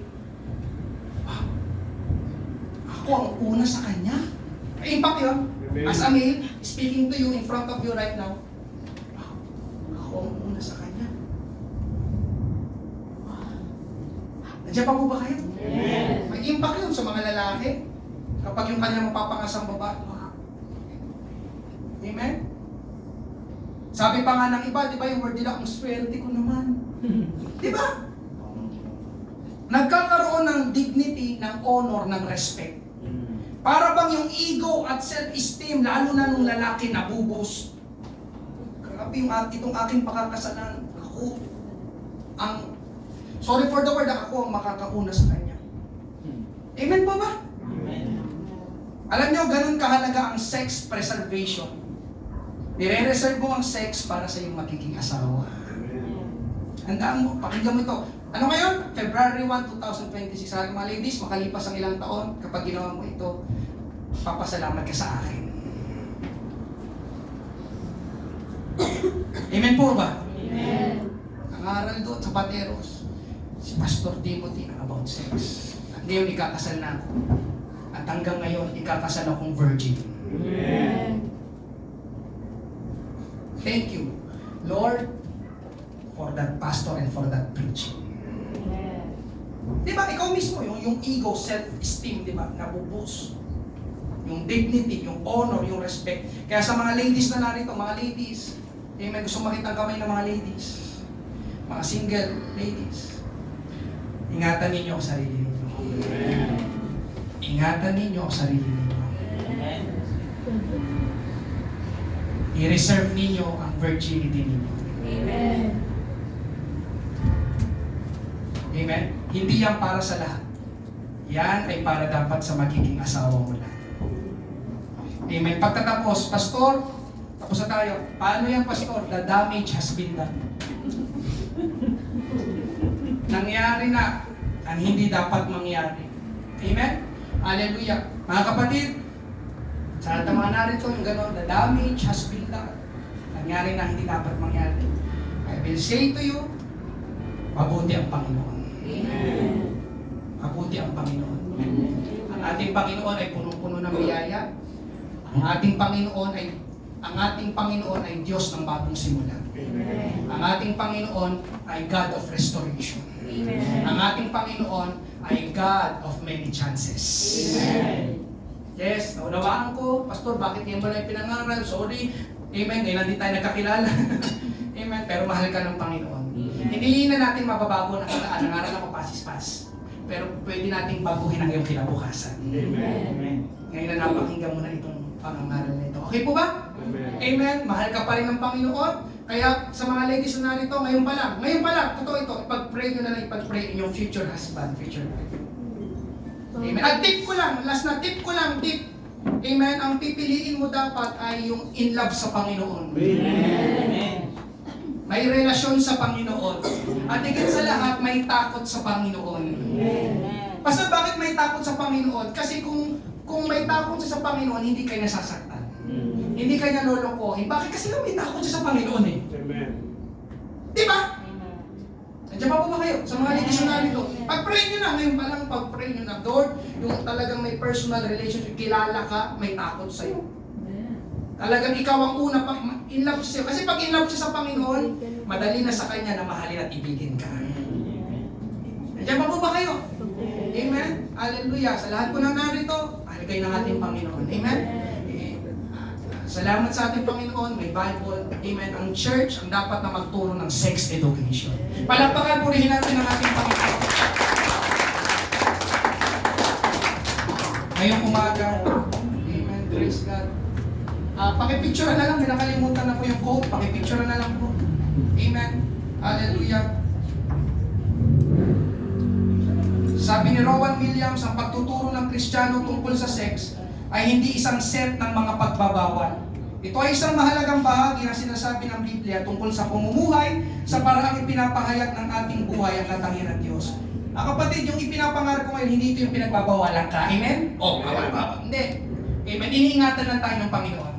Iniingatan tayo ngayon at iniingatan tayo para sa kinabukasan. Amen. Hindi ang Bible hindi OA. Ang Diyos hindi KJ. KJ naman ang Diyos. Bakit bawal? Mahal ka ng Panginoon, kaya iniingatan ka niya. Amen. Amen. Hindi ito set ng pagbabawal yung pinangaral ko. No. Meron palaging right timing ang Panginoon. May tamang panahon para dyan. Amen. Baka kapag nandun ka na, di ba? Ikaw naman ang umayaw, di ba? May right timing. Hintayin mo. Mag-asawa muna. Mag-aral muna, magtrabaho, mag-asawa. Amen po ba? Amen. Praise God. Tayo magsimula lahat. Praise God. Meron po bang first time ngayong umaga? Thank you, Lord. Let's talk about sex. Hallelujah. Praise God. Praise God. Lord, salamat ngayong umagang ito. Talakay namin ito, Panginoon. Ang hindi ko po nagawa, ikaw ang gumawa, Panginoon. Lord, nasabi, O Diyos, paalala mo, i-impress mo sa iyong mga anak ngayong umaga. Lord, ingatan mo kami. Lord, ang aming purity, Panginoon Diyos, ingatan mo kami. Hallelujah. Lalo na po sa mga kababaihan na narito, Panginoon, na bawat isang mahalaga sa iyo, lalaki at babae. Hallelujah. Thank you, Lord. Wala po tayong first time ngayong umaga. Altar call po tayo. Praise God. Lapit tayo sa ating Panginoon. Hallelujah. Hallelujah. Altar call, mga kapatid, ay dito natin pwedeng heart-to-heart talk sa ating Panginoon. Tayong humingi ng tawad, pagsisihan ng ating mga kasalanan, huwag nang balikan kung saan tayo nahulog. Lord, I repent, forgive me. Ayoko na pong balikan yung Panginoon. Hallelujah. Sa lahat ng mga narito, ipagkatiwala mo na ngayon ang lahat sa Panginoon. Lord, ikaw, hindi na ako masunod, hindi na ang damdamin ko lang, kundi ang mga salita mo, Panginoon. Praise God. Binubuksan po natin. Hallelujah. Ang ating altar. Praise God. Hingi tayo ng tulong sa ating Panginoon. At sa umagang ito, maglagay ka na ng boundaries sa iyong buhay. Lord, may boundaries. Lord, thank you, Jesus. Hallelujah. Praise God, you are worthy to be praised. Glorify your name. Lord, help us, O Diyos, sa bawat isa na narito, sa bawat may asawa, Panginoon, at sa bawat kabataan, lalo na, Panginoon. Ingatan mo kami. Hallelujah, ang aming puso, Panginoon. Ingatan mo kami, O Diyos. Turuan mo kami, Panginoon Diyos, na aming palaging bantayan ang aming puso, Panginoon. Laban sa mga kasinungalingan ng kaaway, O Diyos, mga tinuturo at atraksyon ng sanlibutan, Panginoon, na hindi ayon sa tinuturo ng iyong mga salita. Lord, tulungan mo kami magkaroon ng boundaries as husband, boundaries as wife, boundaries as children, Lord God, boundaries as singles, Panginoon. Hallelujah. Lord, huwag kaming lumampas sa boundary na yun, sa limitasyon na yun, dahil mapapasok kami, masusunog kami, Panginoon. Ang hindi namin dapat pasukin at gawin, tulungan mo kami, huwag muna namin pasukin at gawin, Panginoon. Help us, Lord God. Ito rin ay para sa amin, O Diyos. Ikaw ay nagpapaalala lamang. Hallelujah. Itong lahat ay makakabuti, Panginoon, para sa amin. Hindi namin ito ikasasama, Panginoon. Pasasalamatan ka namin. Hallelujah. Lord, help us to preserve ourselves, our purity, Panginoon Diyos. Hallelujah. Lord, I am praying for my future husband, future wife. Lord, hallelujah. A godly man, a godly woman, Lord God, who loves you. Hallelujah. Who prioritizes you, Panginoon Diyos. Ikaw ang una sa kanya. Hallelujah. A God-fearing man, a God-fearing husband, a God-fearing wife, Lord God. Hallelujah. Praise God. Lord, salamat sa mga salita mo ngayong umaga patungkol sa usapin na ito. Lord, salamat. Binuksan mo ang aming puso at isipan.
Hallelujah.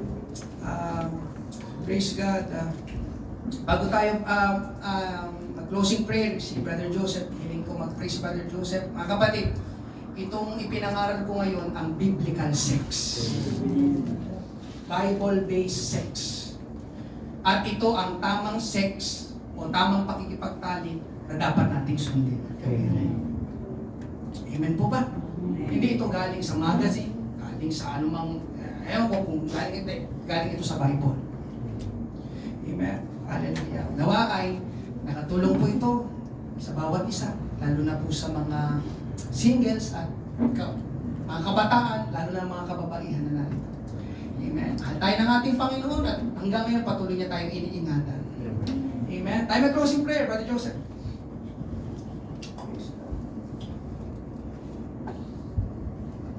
God, Lord, maraming salamat, Panginoon, kami muling lumalapit, Panginoon, sa iyo. Nagpapasalamat ngayong umaga, Panginoon, maraming salamat sa pangangaral ngayong umaga. Muli mong minulat ang aming mga isipan, ang aming mga puso, Panginoon. Maraming salamat, Lord, sa pagtuturo ng kabanalan, Panginoon, na unay nga, Panginoon, O God, na huwag kaming papasok sa kasalanan, Panginoon, ng immoralidad. Panginoon, maraming salamat sa iyo, Pastor, na idinalaga dito sa Pateros at kami nakakapakinig ng katotohanan, Panginoon. Maraming salamat. Kami lalabas, Panginoon, na namulat ang aming mga kaisipan, ang aming mga puso. Kami lalabas na may natutunan, Panginoon. Maraming salamat. God, ingatan mo kami, Panginoon, sa aming pag-uwi. Magiging din, Panginoon, ibalik mo muli kami, Panginoon, sa susunod na gawain. Maraming salamat, Panginoon. Ito po ang aming panalangin sa pangalan ni Jesus. Amen. Thank you, Lord. Praise God. Hallelujah. Maraming salamat po sa inyong pagdalo ngayong umaga. Ingat po ang bawat isa. Pagpalain tayo ng ating Panginoon.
Tapos na ba? Hindi na ba? Hindi pa po na.